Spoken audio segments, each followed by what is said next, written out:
Hello student, please video को like करें और चैनल को सब्सक्राइब करें। आज हम पढ़ेंगे अभ्यास प्रश्न पत्र, विषय संस्कृत, कक्षा 8वीं।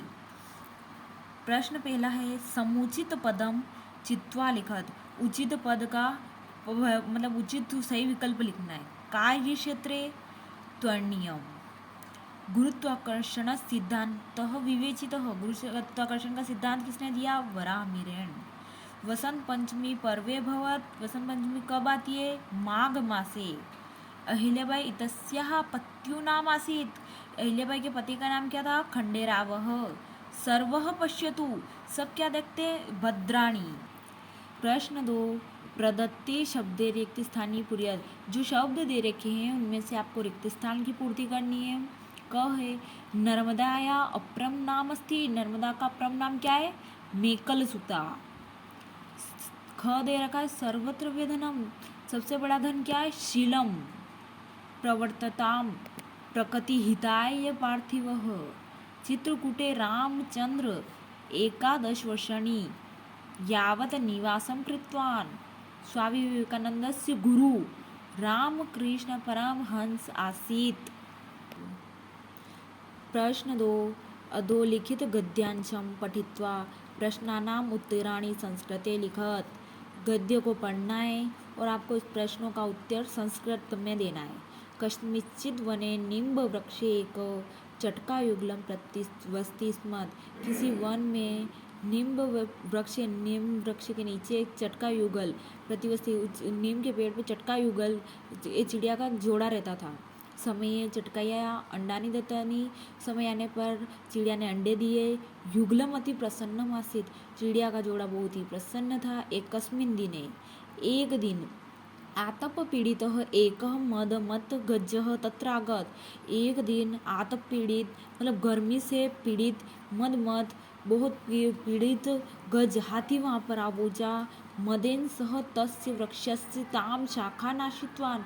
मद ने वहाँ की शाखा को नाश कर दिया और उन पेड़ों की शाखा को तोड़ दिया। यस्या शाखायाम चटकानी अंडानी आसन। उस हाथी ने उस पेड़ की शाखा को तोड़ दिया जिस पर उस चिड़िया ने अपने अंडे दिए थे। अतः अंडानी अपनी नाष्टानी, इससे वो अंडे भी नष्ट हो गए। चटका युगलम कस्मिन वृक्षे प्रतिवसति स्म। चिड़िया का जोड़ा कौन से वृक्ष पर रहता था? निम्ब वृक्षे। अंडानी कया दत्तानी, अंडा किसने दी थी? चटकाया चिड़िया ने। एकस्मिन दिने कह तत्र आगतः। एक दिन वहाँ पर कौन आया था? तो इसका आंसर है एकस्मिन दिने आतप पीड़ित एक मद मत गज तत्र आगत। एक दिन गर्मी से पीड़ित वहाँ पर एक हाथी आ गया था। मदेन गज काम नष्ट हुआ। वो मद में न गज ने क्या किया? अंडे को नष्ट कर दिया। अथवा आपको इन दोनों पैराग्राफ में से किसी एक पैराग्राफ को करना है। मैं आपको दोनों पैराग्राफ के आंसर बता देती हूँ। एकदा विक्रमादित्य नगर भ्रमण समय एकम मरणासन्नं रुग्णं दृष्ट्वा। एक दिन विक्रमादित्य नगर भ्रमण के समय एक मरने के निकट रुग्णम रोगी व्यक्ति को देखा। तस्य दर्शनेन, उसको देखकर मन से वैराग्यम उद्भूतम, उसको देखकर विक्रमादित्य के मन में वैराग्य की भावना उत्पन्न हुई। अतः माया मोहमय संसारम ज्ञात्वा, उन्होंने जाना कि संसार माया मोह वाला होता है। सह महामंत्रिणी राज्यभारम समर्प्यम वनम आगच्छत। उन्होंने महामंत्री को राज्यभार सौंपकर वो वन में आ गए। विक्रमादित्य नगर भ्रमण समय कम दृष्टवान। विक्रमादित्य ने नगर भ्रमण के समय क्या देखा था? तो इसका आंसर है विक्रमादित्य। आपको ये पूरा लिखना पड़ेगा कि विक्रमादित्य नगर भ्रमण समय एकम मरणासन्नं रुग्णं दृष्टवान, एक मरने के निकट रोगी को देखा।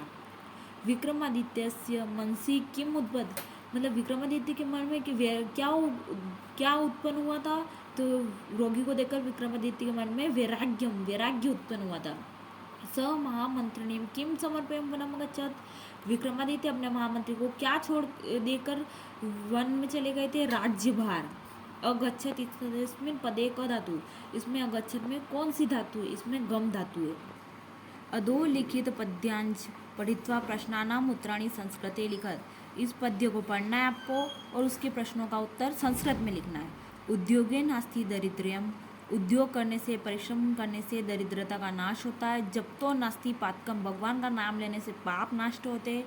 मौने च कलो नास्ति, मौन रहने से कलह नहीं होता है, लड़ाई झगड़ा नहीं होते। नास्ति जागृते भयम, और जागते रहने से, सचेत रहने से चोरों का भय नहीं होता है, मन में किसी प्रकार का कोई भय नहीं होता है। उद्योग के परिश्रम करने से दरिद्रता नहीं आती है, भगवान का नाम लेने से पाप नष्ट हो जाते हैं, और मौन रहने से कभी भी घर में लड़ाई झगड़ा नहीं होता है। और नास्ति जागृते भयम, जागते रहने से, सचेत रहने से भय नहीं लगता है। इसका आंसर है उद्योगे किम नास्ति। तो उद्योग करने से क्या है, दरिद्र्यम। जब तो किम नास्ति, पातकम, पाप। भयम कदा नास्ति, भय क्या किससे नास्ति, जागृते, भय जागने से नष्ट नहीं होता है। मोने इत्यस्मिन् पदे का विभक्ति किम वच वचनम, इसमें मोने में कौन से विभक्ति है और कौन सा वचन है। तो विभक्ति इसकी है सप्तमी और वचन है एकम वचनम। अथवा आपको इन दोनों में से एक ही करना है। माता गुरुतरा भूमे, माता गुरुतरा भूमे, माता गुरुतरा भूमे, खात्पित्तोच्चतर स्थिरता, मन शीघ्रतरम, वाता चिंता बहुतरी तृणात्। माता भूमि से भी ऊंची है, भूमि से भी भारी है। खातत पित्तोच्चर स्थिरता, पिता आकाश से भी ऊंचा है। मन शीघ्र, वाता चिंता, मन चिंता वायु से भी तेज है। और चिंता बहुतरी तृणात्, और चिंता तिनकों से भी अधिक है। भूमे गुरुतरा का माता, खात उच्चतर कह, क की जगह लेके पिता। वाता शीघ्रतरम किन, वायु से तेज क्या है, मन। तृणात् इत्यस्मिन् पदे विभक्ति वचन, इसमें पंचमी विभक्ति है और वचन एक वचन है। पाठ्य पुस्तकात कंठस्थीकृत एक सुभाषित श्लोकम लिखत च अस्मिन् प्रश्न पत्र नास्ति। आपको पाठ्य पुस्तक का एक श्लोक लिखना है जो कि इस पैराग्राफ में, इस प्रश्न पत्र में नहीं है। तो मैंने मेरे हिसाब से लिखा है उद्यम साहस धैर्य बुद्धि शक्ति पराक्रम षडते यत्र वर्तन्ते तत् देव सहायक। उद्यम, साहस, धैर्य, बुद्धि, शक्ति और पराक्रम, ये 6 चीज़ें जहाँ भी होती हैं वहाँ भगवान भी उनकी सहायता करता है। प्लीज़ वीडियो को लाइक करना और चैनल को सब्सक्राइब करना।